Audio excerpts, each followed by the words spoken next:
Welcome to KUCR's coverage of NAMM 2021 Believe in Music.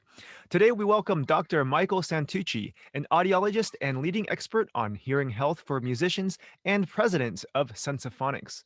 So, Michael, can you please tell us about Sensaphonics in-ear monitors?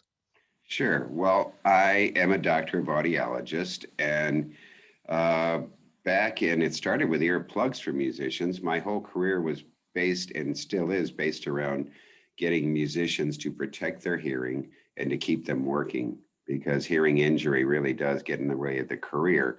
So, in-ear monitors were created later beyond earplugs because earplugs just don't sound good. So, if we could create an earplug with active electronics in it that you could control the way it sounds, then it could be a real benefit. So that's how it all got started. The problem with in-ear monitors, and this is the real issue, is that everybody claims that if you use them properly, you'll protect your hearing. And you get that message from every company out there. And when you ask them, how do you do that? They tell you, don't turn them too loud. Okay. So that's really a real cop out, right? Of course, it's still, oh, well, if you injure yourself, you did it, but you're not giving anybody information on the reality of it all. So what are the things that make an in-ear monitor safe? It's obviously the volume, and you have a volume control on a belt pack that these earphones plug into. So you're controlling the volume level. However, we've done research.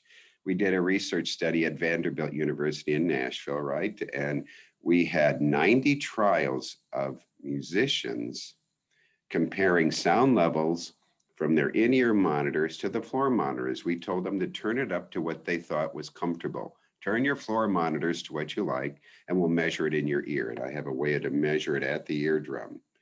And now turn on these ear monitors and turn those to what you like, and we'll measure the volume. And on all 90 trials, there was a less than a dB difference between them. In other words, if your wedge was 100, your ear monitors were 100. If your wedge was 99, your ear monitors were 99. Their brain told them to turn it to the same level as they had before. So nobody's turning it down. The second part of this study is we asked them to turn the wedge down till they couldn't hear anymore, those floor monitors.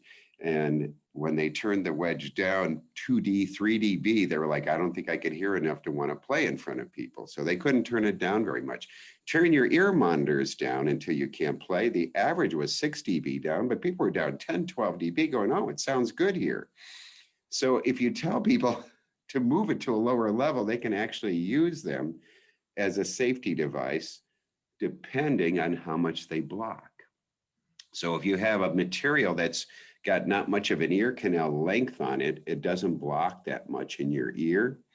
And then you're tending to turn it up because you can't hear over the sound around you. The idea on an ear monitor is to block out the room as much as you can so that you don't have to compete with it to turn things louder. Hmm. So, is this where active ambient technology comes in? That's exactly right. So we, as a company, are the only one, because I'm an audiologist, my competition makes their earpieces in hard acrylic, which is not comfortable deep in the ear. And so they tend to make them shorter in the canal. I, as a doctor, realized I had to go in deeper. So we make all of our products out of a soft silicone that really blocks. I mean, it blocks more than the plastic. So what I'd found, though, is people were playing, they'd start pulling one out during the show, which is super bad for your hearing, really bad for both ears. And I don't want to get into too heavy of an explanation, but it's bad.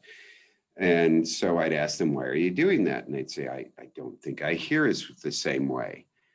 Well, you're hearing everything you heard before and more. Yes, but something's not right. Well, what it was is localization and spatial cues. Your drummer's behind you, the crowd's out here, your guitar player's over there. And when you move around, they move with you, right? And now you have this stereo mix in your head, and no matter where you go, it never changes. It's the same.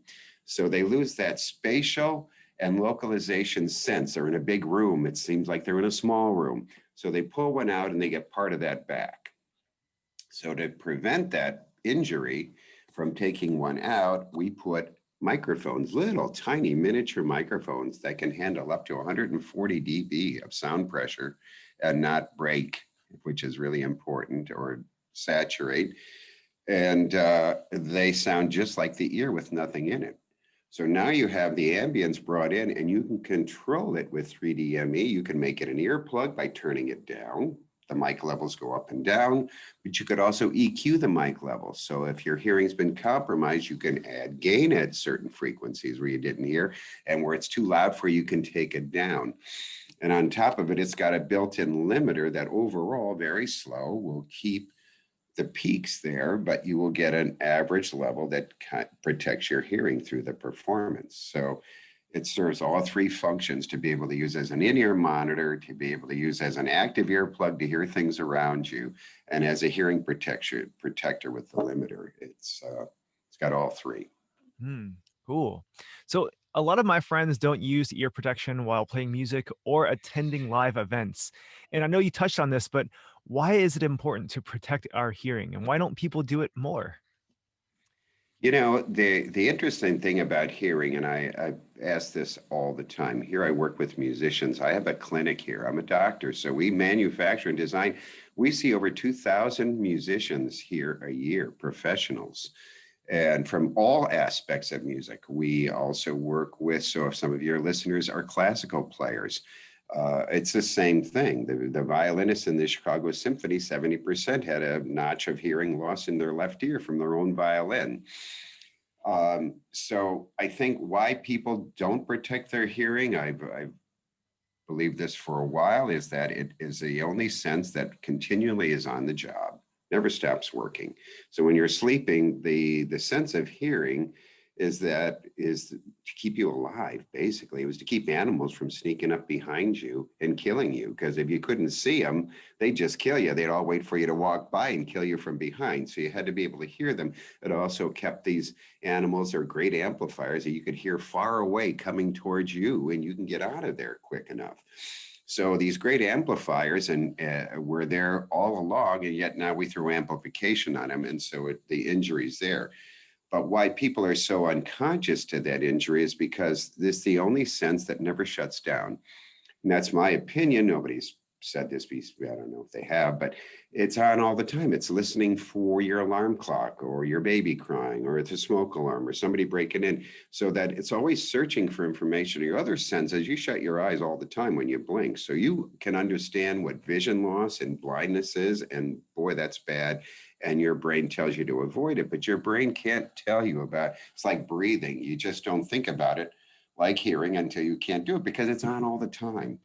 And I think that's one of the reasons. And so making people aware, like we are in your radio show today and through other outreach programs, I mean, a number of groups have grown onto it. The World Health Organization, where I serve on, and the core committee to the Listen Safe, they predicted over 3 billion young people will lose hearing in the next year and a half.